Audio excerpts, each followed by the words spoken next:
Thanks for joining me in the middle of the week. It's good to be able to check in like this. It was just a little over a week ago that our local groundhog told us that it's going to be an early spring. Well, knowing the scientific accuracy of rodent meteorology, I'm not getting my hopes up.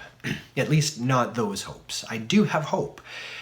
In spite of my own little predictor inside of me that, is just about as accurate as that groundhog. What am I talking about? I'm talking about my heart, my feelings. My feelings can tell me a lot of things, but it tells me things that it really is no expert on. And I guess that's the point. Our feelings are just feelings. They aren't knowledge, and they aren't necessarily truth. The prophet Jeremiah in chapter 17, verse 9 says that the heart is deceitful above all things. Now, I don't think that Jeremiah was telling us that our emotions, our feelings are to be ignored, that they're bad, but he was telling us that our hearts try to tell us something when we know something is very different. For instance, in his day, his people were using their feelings to tell them whether they should believe in God or whether they should do the things that God had asked of them. Now, if you think about it, how many of us in our feelings are going to be told anything other than the things that are comfortable, easy, or entertaining? If it were up to our feelings to teach us how to live a life of faith, and if that's the way God designed it, then I think our 10 commandments would include don't wake up before 10 a.m., avoid responsibility at all costs, and eat Skittles every day. Our feelings tell us things that are going to make us feel good or comfortable or safe. But a life of faith is calling us to action, to trust God in the hard things. Feelings have an important role to play in our lives. I don't want to deny that. But they don't tell us what we think they tell us a lot of the time. I know that feelings are important because the Bible is very honest about the feelings of people in the Bible, including God the Father and God the Son. We see in the Bible that Jesus wept, that he got angry, that he got frustrated. But none of those things stopped him from doing what he knew he was called to do.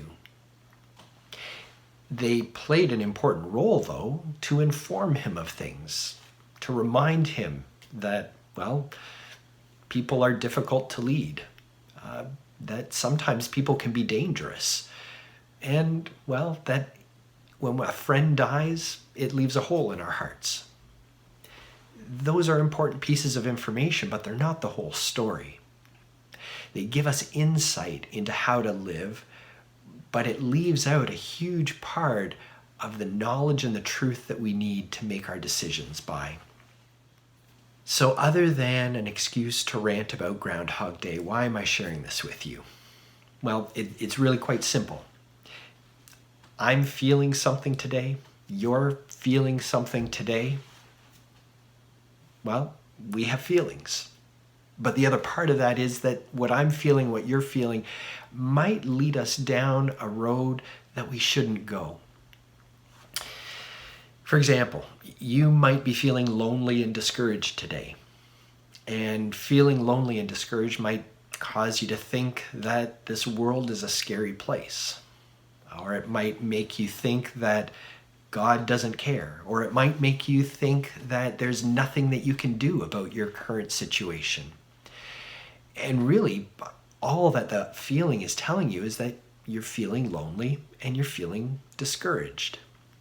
It's telling you that you're living in a world where things aren't always the way we want them to be, and that's true. We live in a broken world. But it's also tempting you to think other things that aren't true. Here's what that feeling isn't telling you. It's not telling you that the sun rose this morning, as it has every morning because God planned it that way. It didn't tell you that you have breath in your lungs because God designed you in this life to keep breathing and nourishing yourself so that you can do the things he's asked of you. it hasn't told you that God is right here in this moment, calling to you and loving you because he made you and knows you and he wants you in his kingdom, in his life. Those are important pieces of knowledge that our feelings won't tell us.